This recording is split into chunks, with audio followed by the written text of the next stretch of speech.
What's that? You want your own action figure?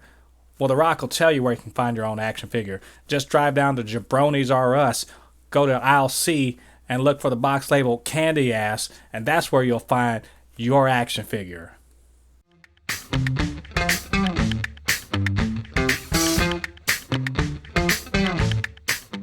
Welcome back, all you Fabricans and Fleshbags, to the super not funny show reviews.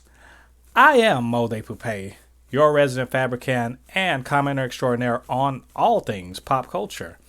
And this week, we are reviewing episode 3 of Young Rock from NBC, and it is, of course, streaming on Hulu and Peacock. Episode 3 is entitled Forward Together. Was this episode good? Was it bad? And should you be watching? Stick around because I have opinions. If you smell what Young Rock is cooking. Young Rock episode 3 entitled Forward Together. And this one finds Young Rock, the youngest Rock actually, with his family in Hawaii, and his dad, Rocky Johnson, is on the ascendant in the professional wrestling world. In fact, he is signed with WWF, now known as WWE. And he is just, he's on the rise in that organization. Things are looking up for the Johnson family. And at the same time, he's still wrestling for his mother-in-law, who, as you saw from the first episode, took over the wrestling promotion that her husband ran before he passed away. And so this whole episode is focused on the changing world around them, the changing world of professional wrestling, the changing family dynamics, about reaching for your dreams, but also about the importance of family and the importance of friends and loyalty, all that good stuff. It's a straight up nostalgia throwback episode. But surprisingly enough, also not a very funny one. It's a little more serious, actually. I wasn't expecting it. I was expecting more fun, fun-loving, laid-back humor like we saw in the previous episode. But it's pretty clear that this episode is showing that this show isn't just about the fun and the laughs, but also is about real things that are going on. And of course, this is all with the backdrop of The Rock running for president in 2032. And I can't even lie, it's pretty convincing in places. Like, is this a secret backdoor campaign for The Rock to run for president in like 12 years? Because if it is, it's a nice way of going about it. We see The Rock, try to frame this story as a part of a campaign like ad later on in the episode.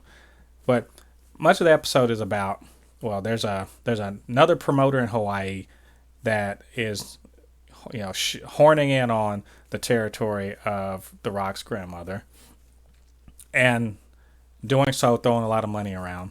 And it also shows about, the kind of the competitive nature of being a professional wrestler. They're all friends. Like you saw in the first episode, these guys are all friends. Some of them are all friends. A lot of them train together. They know each other. You get some shout outs to like some old school wrestlers like Randy Savage. And of course, I got Junkyard Dog. Yeah, there's just several big names you would know from the time. And they're all wrestling, or they're supposed to wrestle in a special event that his grandmother's put on. And at the same time, you have this guy trying to horn in on her territory. And in the backdrop, you have Vince McMahon, who is running the biggest, or at least one of the biggest, probably the biggest at the time, wrestling organization in the world. And they have good, they have a good relationship. But again, one thing that we see is it seems to be all business. It's nothing personal. It's all business. But there's also this undercurrent, and there's a theme.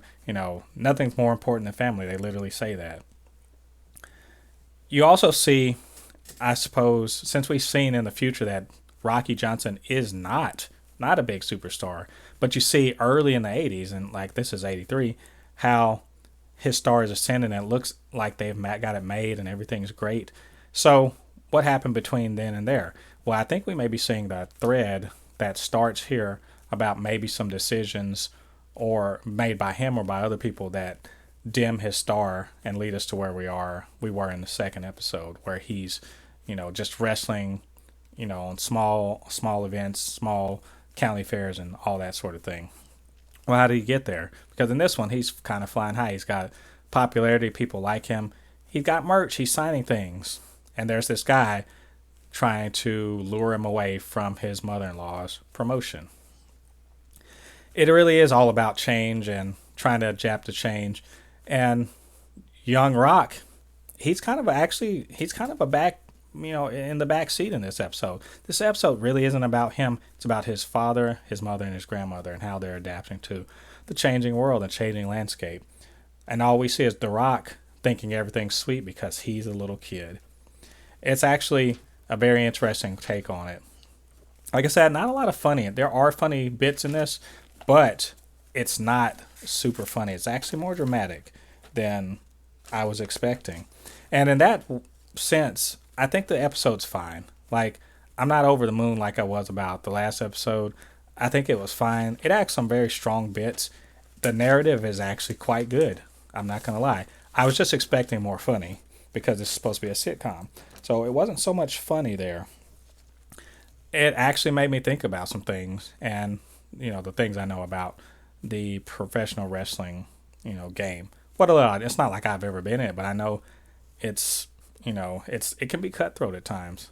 And to see Rocky, he's thinking, he's ever the optimist. He's like, make it. We're going to, he's trying to work the gimmick, as they say.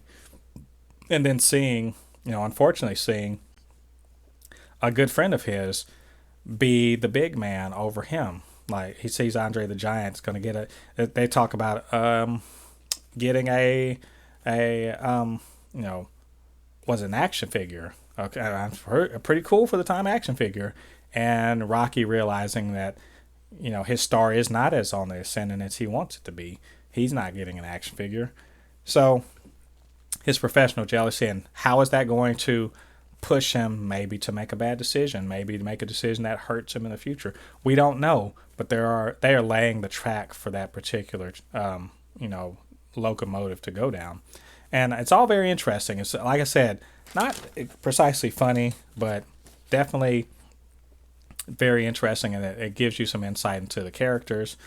And, you just have Rock there completely oblivious to all the, quote, grown-up stuff that's going on. And so it makes me wonder, how are they going to present Vince McMahon in this? Because Vince McMahon is in this. How are they going to portray all of this works out? I'll be interested to see. But I liked the episode. It's just, like I said, it was fine. It wasn't exactly what I was expecting. And I'm hoping for a little more fun in the future. But, if they go this way too, I really do want to see how this story plays out. Okay, that is my review of Young Rock, Episode 3, and it's entitled Forward Together. Did you guys like this episode? What did you think of it? Did you like my review of this episode? I would love to hear from you, so if you would, hit that comment section and let me know what you think about it.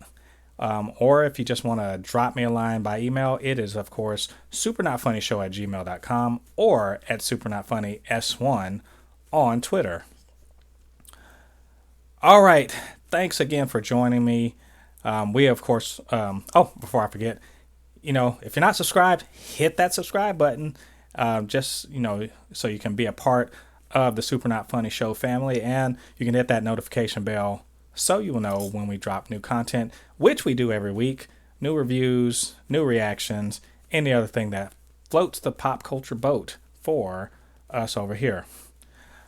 Okay, that's it for this week. Of course, we'll be back next week for Young Rock Episode 4. Hope you can join us then. Thanks again, all you Fabricans and Fleshbags, for checking this out. And I have been Jen Thépuppét, your resident Fabricant and commenter extraordinaire on all things pop culture. And I will see you guys on the other side of the thread. Peace.